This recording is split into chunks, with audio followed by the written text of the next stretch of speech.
Gen Z graduates now enter the job market more AI fluent than ever, but entry-level roles may vanish for those who can't keep up. White House AI officials reject doomsday unemployment scenarios, saying AI boosts productivity, not mass layoffs. Experts warn AI could disrupt half of white-collar entry-level roles within 5 years. Top AI voices clash. AI job apocalypse ahead versus AI will spark a new era of human creativity. Governments and businesses are being urged to reskill tens of millions or risk massive displacement. Nvidia's Jensen Huang delivers a wake-up call. You won't lose your job to AI, but to someone who uses it.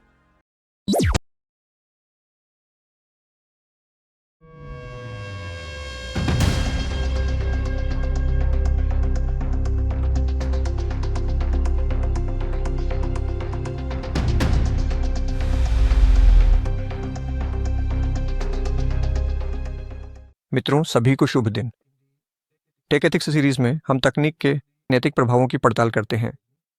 आज के episode में हम चर्चा करेंगे AI के नौकरियों पर प्रभाव के बारे में।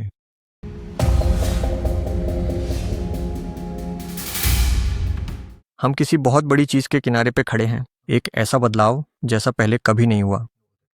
ये कोई ऐसी क्रांति नहीं है जिसमें युद्ध और मिशन होते हैं। ये स्मार्ट तकनीक की क्रांति है, सिलिकॉन चिप्स और स्मार्ट एल्गोरिदम्स की क्रांति।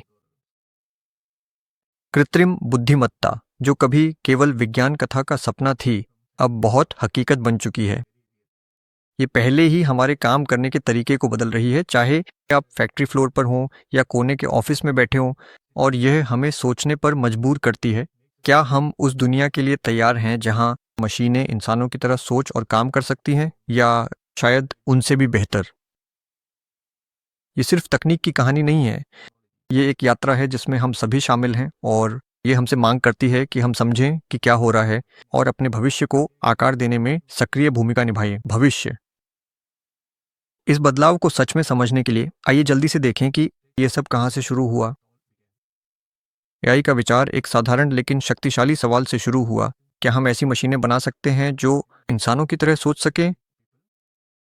उनमें से एक अग्रणी जेफरी हिंटन, जिन्होंने हाल ही में नोबेल पुरस्कार जीता, मानते थे कि अगर हम समझ लें कि मानव मस्तिष्क कैसे काम करता है तो हम मशीनों को भी सोचने के लिए सिखा सकते हैं। उन्होंने डीप लर्निंग में कुछ महत्वपूर्ण विचारों के विकास में मदद की, जैसे बैक प्रोपेगेशन, जो किसी सिस्टम को अनुभव से सीखने के लिए प्रशिक्षित करता है, बिल्कुल वैसे ही जैसे हम करते हैं। उनका काम जीव विज्ञान से प्रेरित था और यह महत्वपूर्ण है। इसका मतलब है कि एआई का रास्ता कोई संयोग नहीं है। ये इस तरह से डिज़ाइन किया गया है कि ये हमारी सोच की नकल करे, चाहे मशीनें इसे अंदर से अलग तरीके से क्यों न करें, अंदर से ये अलग दिखे। तो हम यहाँ हैं एक ऐसे भविष्य की शुरुआत में जो मशीनों द्वारा संचालित है, जो सीखती हैं, अनुकूलित होती हैं, या शायद समझ भी सकती हैं। और अब बड़ा सवाल ये है कि हम इस भविष्य के साथ क्या करेंगे।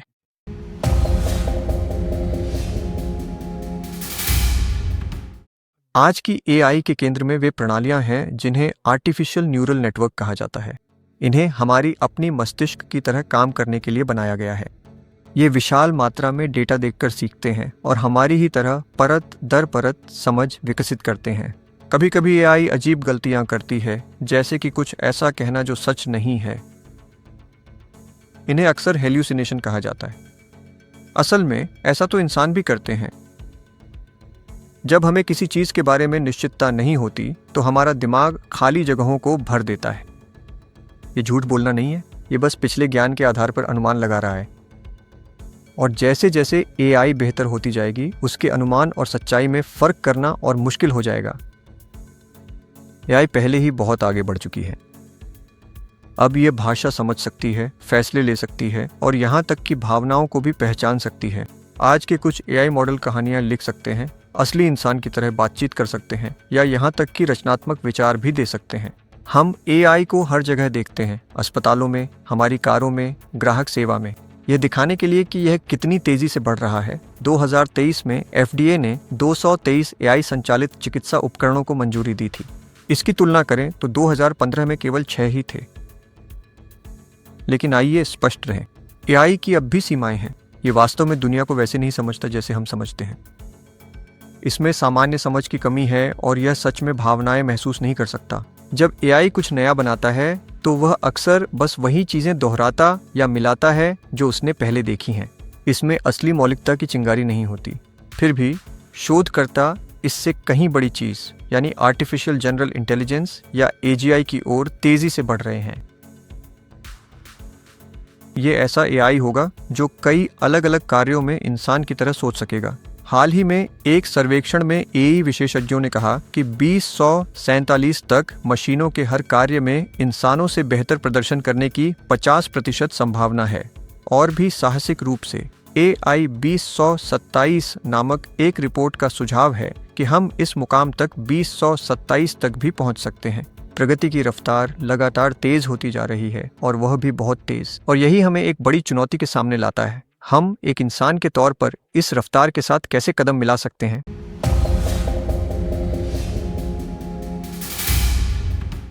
लंबे समय तक श्वेतपोश नौकरियां जो सोचने, योजना बनाने, डिजाइन करने और विश्लेषण करने पर निर्भर करती हैं, स्वचालन से सुरक्षित मानी जाती थीं। आखिरकार ये भूमिकाएं मानव बुद्धि पर आधारित हैं। लेकिन आज AI यह साबित कर रहा है कि यहाँ तक कि हमारा सबसे बौद्धिक कार्य भी इसकी पहुंच से बाहर नहीं है। अब AI पेशेवरों के काम करने के तरीके में गहराई से एकीकृत हो चुका है। यह विशाल मात्रा में डेटा का विश्लेषण करने, निर्णय लेने में सुधार करने और हर उद्योग के दफ्तरों में दोहराए जाने वाले कार्यों को स्वचालित करने में मदद करता है। परिणाम क्या है? उत्पादकता में जबरदस्त बढ़ोतरी। निल्सन द्वारा हाल ही में किए गए एक अध्ययन में पाया गया कि जनरेटिव AI टूल्स के साथ कर्मचारियों की उत्पादकता में 66% की वृद्धि हुई है। वैनगार्ड ने पाया कि AI औसत नौकरी में 43% समय बचा सकता है। इससे लोगों को अधिक अर्थपूर्ण और रणनीतिक कार्य करने के लिए समय मिलता है। लेकिन यहाँ एक कड़वी सच्चाई है। अगर हम सोचते हैं कि सीढ़ी पर ऊपर चढ़कर डिजाइन या रणनीतिक भूमिकाओं में जाना हमें हमेशा के लिए सुरक्षित रखेगा, तो हम गलत हैं। ये क्षेत्र फिलहाल के लिए सुरक्षित हो सकते हैं, लेकिन AI पहले से ही डिजाइन और योजना बनाने का काम भी सीख रहा है। बौद्धिक नौकरियों के लिए AI को प्रशिक्षित करना वास्तव में उसे शारीरिक कार्यों के लिए प्रशिक्षित करने से आसान है। और एक बार जब यह सीख जाता है तो यह बहुत तेजी से फैलता है, यानी लाखों नौकरियों पर असर पड़ सकता है, वो भी उच्च कुशल पेशों में। आइए कुछ उदाहरणों पर नजर डालते हैं। सॉफ्टवेयर डेवलपमेंट में गिटहब, कोपायलट जैसे AI टूल्स कोडिंग की गति बढ़ा रहे हैं, जिससे डेवलपर्स कहीं अधिक कुशल हो रहे हैं। दिलचस्प बात यह है कि सॉफ्टवेयर नौकरियों की संख्या अब भी बढ़ रही है, लेकिन जो बदल रहा है वह है डेवलपर्स के काम करने का तरीका। रचनात्मक क्षेत्रों में AI तेजी से एक शक्तिशाली उपकरण बनता जा रहा है। कलाकार डाली और मिडजर्नी जैसे टूल्स का उपयोग करके शानदार दृश्य तैयार कर रहे हैं। आर्किटेक्ट्स और डिजाइनर AI का इस्तेमाल लेआउट बनाने, संरचनाओं का परीक्षण करने और मिनटों में हजारों डिजाइन विचारों का पता लगाने के लिए कर रहे हैं। फैशन में AI शैलियाँ तैयार करने, कपड़ों के डिजाइन को व्यक्तिगत बनाने और उत्पादन को तेज करने में मदद करता है। क्या इसका मतलब है कि रचनात्मक नौकरियां खत्म हो रही हैं? अभी नहीं। असल में सर्वेक्षण से पता चलता है कि नियोक्ता अभी भी AI की वास्तव में रचनात्मक रूप से सोचने की क्षमता को काफी कम आंकते हैं। मानव रचनात्मकता, भावनात्मक बुद्धिमत्ता, कहानी कहने की कला और संबंध बनाने की क्षमता अब भी बहुत मायने रखती है और आगे भी रखेगी। इस समय AI एक रचनात्मक साथी या सह पायलट की तरह काम करता है। यह भारी काम में मदद करता है, जबकि इंसान बड़े विचारों का मार्गदर्शन करते हैं।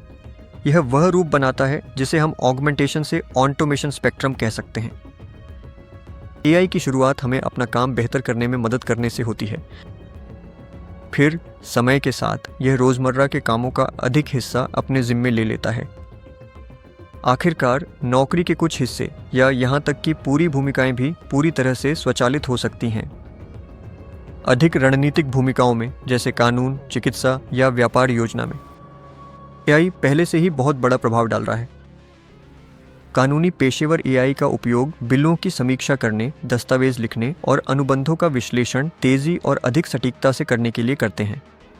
चिकित्सा में AI स्कैन और छवियों को अद्भुत सटीकता के साथ पढ़ता है, जिससे डॉक्टरों को गलत निदान से बचने में मदद मिलती है। और रणनीतिक योजना में AI विशाल डेटा में से पैटर्न खोजता है और रुझानों की भविष्यवाणी करता है। लेकिन बात यह है कि चाहे AI कितना भी स्मार्ट हो जाए, उसमें अब भी निर्णय, संदर्भ, सहानुभूति और नैतिक दिशा की कमी है। ये चीज़ें खास तौर पर उन क्षेत्रों में महत्वपूर्ण हैं जहां दांव ऊंचे होते हैं, जैसे भर्ती, आपराधिक न्याय, वित्त या स्वास्थ्य देखभाल। यहीं पर हमारी भूमिका आती है। जैसे जैसे AI और अधिक कार्य संभालता है, हमारी भूमिका बदलती जाती है। हम नैतिक OCS बन जाते हैं, वे लोग जो निष्पक्षता, पारदर्शिता और जवाबदेही के लिए जिम्मेदार होते हैं।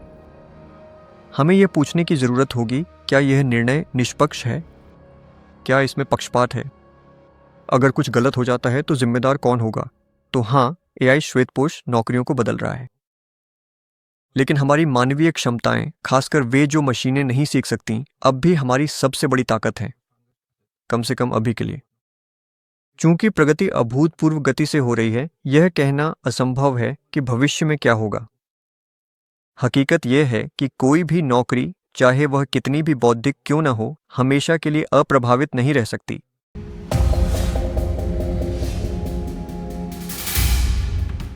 आइए उस बड़ी चीज के बारे में बात करें जो चुपचाप लेकिन तेजी से हो रही है। AI और रोबोट अब केवल मानसिक कार्यों में ही नहीं, बल्कि शारीरिक कार्यों में भी बेहतर होते जा रहे हैं। AI और मशीन लर्निंग से संचालित रोबोट अब चलना, पकड़ना और चीजों को बेहद कुशलता से संभालना सीख रहे हैं।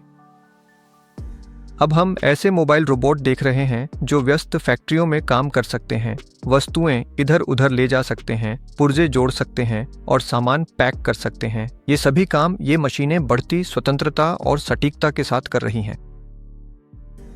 ये मशीनें अब केवल भारी डिब्बे उठाने तक ही सीमित नहीं हैं। कुछ मशीनें अब बेहद नाजुक काम करना भी सीख रही हैं, जैसे जूते के फीते बांधना, कपड़े तह करना, यहाँ तक कि रसोई साफ करना या दूसरे रोबोटों की मरम्मत करना। एक प्रभावशाली उदाहरण है DEX-E रोबोट, जिसकी 3 उंगलियों वाला हाथ है। यह अंडे जैसी नाजुक चीज़ों को बिना तोड़े संभाल सकता है और यहाँ तक कि आपसे हाथ भी मिला सकता है, आपकी प्रतिक्रिया के अनुसार अपनी पकड़ को समायोजित करते हुए। स्वास्थ्य सेवा के क्षेत्र में प्रगति और भी अधिक चौंकाने वाली है। AI संचालित सर्जिकल रोबोट अब सटीकता में मानव सर्जनों की बराबरी कर रहे हैं, बल्कि कई बार उन्हें पीछे भी छोड़ रहे हैं। ये रोबोट गलतियों को कम करने, सर्जरी की गति बढ़ाने और मरीजों को जल्दी ठीक होने में मदद कर सकते हैं। तो इसका नौकरियों पर क्या असर पड़ेगा? इसका मतलब है कि वे काम, जिन्हें कभी सुरक्षित माना जाता था क्योंकि उनमें हाथों से कौशल की जरूरत होती थी, जैसे निर्माण कार्य, सफाई या सर्जरी, अब मशीनें भी करने लगी हैं। मानव विशेष और मशीन योग्य नौकरियों के बीच की रेखा अब धुंधली होने लगी है। अब आइए अर्थव्यवस्था की बात करें। AI को प्रशिक्षित करना महंगा है। GPT-4 या गूगल के जेमिनाई अल्ट्रॉन जैसे मॉडल बनाने में दर्जनों या यहाँ तक कि सैकड़ों मिलियन डॉलर खर्च होते हैं। क्यों? क्योंकि इन्हें सुपर कंप्यूटर, विशाल मात्रा में डेटा और शीर्ष इंजीनियरों की टीम की जरूरत होती है। लेकिन इसमें एक पेंच है। एक बार AI को प्रशिक्षित कर दिया जाए तो इसका उपयोग करना बेहद सस्ता हो जाता है। इसे न तो ब्रेक की ज़रूरत होती है, न छुट्टियों की और न ही स्वास्थ्य बीमा की। यह 24 घंटे 7 दिन काम कर सकता है और एक साथ लाखों कार्यों को संभाल सकता है। उदाहरण के लिए GPT-3 को लें। भले ही इसे बनाने में भारी खर्च आया हो, यह समय के साथ हजारों इंसानों जितना लेखन कर सकता है और प्रति शब्द लागत का एक छोटा सा हिस्सा ही लगता है। इसी वजह से कंपनियां इसे अपनाने के लिए दौड़ रही हैं। ये सिर्फ स्मार्ट नहीं है, बल्कि कुशल भी है।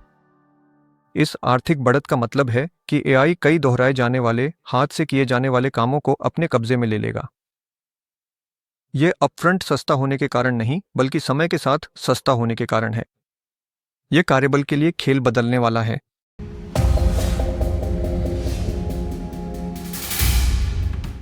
आइए आर्थिक असमानता और हमारे भविष्य के समाज को आकार देने में AI की भूमिका के बारे में बात करें। अर्थशास्त्रियों और शोधकर्ताओं के बीच इस विषय पर एक जीवंत बहस चल रही है। क्या AI अमीर और गरीब के बीच की खाई को और चौड़ा करेगा या इसे पाटने में मदद करेगा?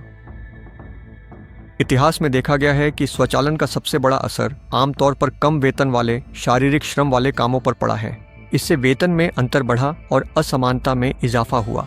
लेकिन एआई के साथ चीज़ें शायद अलग तरह से घटित होंगी। यहाँ एक चौंकाने वाली बात है। आंकड़े बताते हैं कि एआई वास्तव में उच्च आय वाले श्वेतपोश नौकरियों को कम आय वाली नौकरियों की तुलना में अधिक प्रभावित कर सकता है।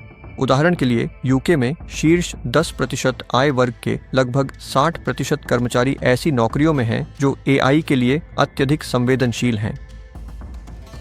इसकी तुलना में निचले 10% में यह आंकड़ा सिर्फ 15% है। यह संकेत देता है कि सबसे बड़े बदलाव सबसे पहले आय की सीढ़ी के शीर्ष पर हो सकते हैं, लेकिन इस बदलाव का जश्न मनाने से पहले एक पेंच है। अक्सर उच्च आय वाले पेशेवरों की नौकरियां एआई द्वारा और भी सक्षम हो जाती हैं। उन्हें बदलने के बजाय एआई उन्हें और भी अधिक उत्पादक और मूल्यवान बना देता है। इसके अलावा कुछ प्रमुख व्यक्ति अक्सर उन कंपनियों या पूंजी के मालिक होते हैं जो एआई तकनीकों के पीछे हैं।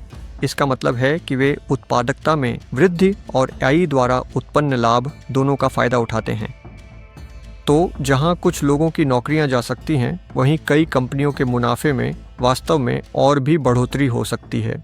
इसका अर्थ है कि भले ही एआई उच्च वेतन वाली नौकरियों को प्रभावित करे, फिर भी ये कम से कम अल्पकालिक रूप में संपत्ति की असमानता को और बढ़ा सकता है। समय के साथ दीर्घकालिक प्रभाव इस बात पर निर्भर करेगा कि एआई विभिन्न उद्योगों में कैसे फैलता है और समाज कैसे प्रतिक्रिया करता है। एक और गंभीर चिंता है कौशल ध्रुवीकरण। जैसे जैसे एआई कार्य को बदलता है, जिनके पास उन्नत तकनीकी कौशल या डिजिटल साक्षरता है वे जल्दी अनुकूलित हो जाएंगे, लेकिन जिन श्रमिकों के पास ये कौशल नहीं है वे पीछे छूट सकते हैं और तालमेल बिठाने में संघर्ष कर सकते हैं। यह आय असमानता को और भी खराब कर सकता है, खासकर उन देशों या क्षेत्रों में जहां मजबूत शिक्षा और पूर्ण कौशल प्रणाली मौजूद नहीं है। एआई की गति, पैमाना और बुद्धिमत्ता के बावजूद यह अभी भी मुख्य मानवीय कौशलों के साथ संघर्ष कर रहा है। इसमें भावनात्मक बुद्धिमत्ता की कमी है। एआई सहानुभूति की नकल कर सकता है, लेकिन वास्तव में उसे महसूस नहीं करता। इसकी भावनाएं केवल स्क्रिप्टेड आउटपुट्स हैं। इसमें नैतिक निर्णय लेने की क्षमता नहीं है। ये सही और गलत में फर्क नहीं जानता। यह बस पिछले डेटा में पैटर्न के आधार पर निर्देशों का पालन करता है। और यह सहज ज्ञान और जटिल समस्या समाधान कौशलों के साथ संघर्ष करता है, खासकर वास्तविक दुनिया की स्थितियों में जहां उत्तर स्पष्ट नहीं होते। ये मानवीय ताकतें, सहानुभूति, नैतिकता, सहज ज्ञान, कल्पना हमारी सबसे बड़ी बढ़त है। यही वे चीज़ें हैं जो हमें प्रासंगिक बनाए रखेंगी। भले ही एआई लगातार विकसित होता रहे, लेकिन हम ये मानकर नहीं चल सकते कि ये ही काफ़ी होंगी। हमें इनमें निवेश करना होगा, इन्हें सिखाना होगा, इनका महत्व समझना होगा और अपना भविष्य केवल लाभ और उत्पादकता के लिए नहीं बल्कि लोगों के लिए भी डिजाइन करना होगा। क्योंकि अंत में बात यह नहीं है कि एआई हमें बदल देगा या नहीं। ये इस बात पर निर्भर करता है कि हम इसके साथ कैसे काम करना चुनते हैं और हम मिलकर किस तरह की दुनिया बनाना चाहते हैं। अगर आगे बढ़ते हुए श्वेतपोश पेशेवरों को एक बात समझनी चाहिए तो वह यही है, लगातार सीखना अब कोई विकल्प नहीं रह गया है। ये सबसे ज़रूरी चीज़ है। एक ऐसी दुनिया में जहां एआई तेजी से विकसित हो रहा है, फिर से कौशल सीखना और अपने कौशल को बढ़ाना केवल करियर की तरक्की के लिए नहीं है, यह नौकरी के बाजार में टिके रहने के लिए है। इसका मतलब है आधुनिक तकनीकी कौशलों में दक्षता हासिल करना, जैसे data visualization, machine learning, cloud computing और रोबोटिक्स, जो आज के काम की नई बुनियाद हैं। लेकिन उतना ही महत्वपूर्ण है उन मानवीय क्षमताओं को मजबूत करना जिन्हें एआई दोहरा नहीं सकता। प्रभावी संवाद, नैतिक तर्क, रचनात्मक समस्या समाधान, भावनात्मक बुद्धिमत्ता और संघर्ष समाधान। तकनीकी और मानवीय दोनों पक्षों में महारत हासिल करना ही एआई के युग में हमें वास्तव में अलग बनाएगा।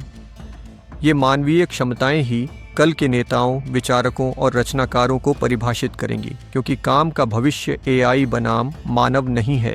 ये मनुष्यों और एआई का साथ मिलकर काम करना है, जहां दोनों एक दूसरे की ताकत को बढ़ाते हैं। यह सहयोग पहले से ही हो रहा है। एआई दोहराए जाने वाले कार्यों, डेटा छांटने, सारांश लिखने और रिपोर्टों को स्वचालित करने का ध्यान रखता है। इससे हमें बड़ा सोचने, गहराई से जुड़ने और उद्देश्य के साथ रचनात्मकता करने की आज़ादी मिलती है। यह एक ऐसा भविष्य है जहां उत्पादकता नई ऊंचाइयों पर पहुंचती है, निर्णय और अधिक समझदारी से लिए जाते हैं और हमारा काम कम नहीं बल्कि अधिक अर्थपूर्ण बनता है। लेकिन वहां तक पहुंचने के लिए हमें जिज्ञासु रहना होगा, अनुकूल रहना होगा और सीखने के प्रति प्रतिबद्ध रहना होगा, क्योंकि इस नए युग में असली सुपर पावर कृत्रिम बुद्धिमत्ता नहीं है। यह है मानव की अनुकूलन क्षमता जो सही उपकरणों के साथ मिलकर काम करती है। यही तरीका है जिससे हम न केवल एआई युग में जीवित रहते हैं बल्कि उसका नेतृत्व भी करते हैं।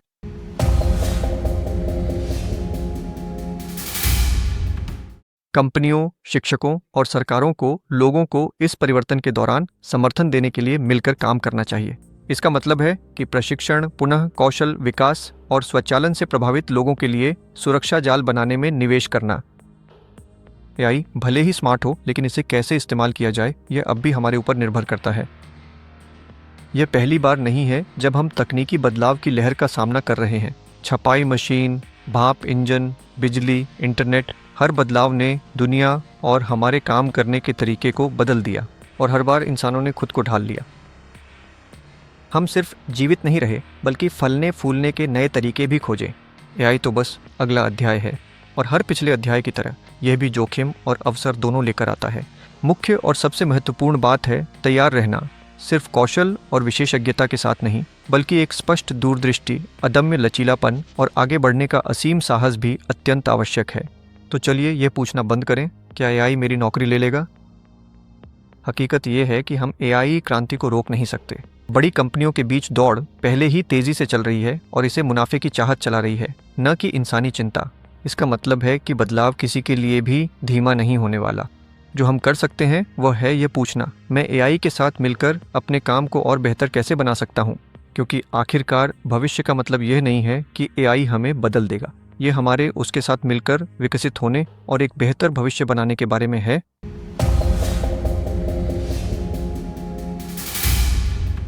स्पष्ट रूप से कहें तो यह केवल साधारण प्रतिस्थापन की कहानी नहीं है, यह गहन परिवर्तन की कहानी है। कृत्रिम बुद्धिमत्ता सिर्फ एक और उपकरण नहीं है, यह एक विघटनकारी शक्ति है जो हमारे काम करने, सोचने और रचनात्मकता के तरीके को बदल रही है। यह अद्भुत उत्पादकता, वृद्धि और पूरी तरह से नई नौकरी की श्रेणियों के निर्माण का वादा करती है। यह पहले से ही एक सहयोगी साथी बनती जा रही है, एक को पायलट की तरह जो हमें अधिक और तेजी से काम करने में मदद करता है। लेकिन इस शक्ति के साथ वास्तविक चुनौतियां भी आती हैं। मौजूदा भूमिकाओं का विस्थापन, संपत्ति के अंतर का संभावित बढ़ना और गंभीर नैतिक दुविधाएं जिन्हें नजरअंदाज नहीं किया जा सकता। मूल बात यही है कि बौद्धिक कार्यों से जुड़ी कोई भी चीज अंततः लक्षित और परिवर्तित की जाएगी, खासकर जब बड़े पैमाने पर एआई को प्रशिक्षित करने की लागत दक्षता को देखते हुए इसकी प्रारंभिक विकास लागतें समाहित हो जाती हैं। तो सवाल ये नहीं है कि बदलाव आएगा या नहीं, सवाल ये है कि हम इसका जवाब कैसे देंगे।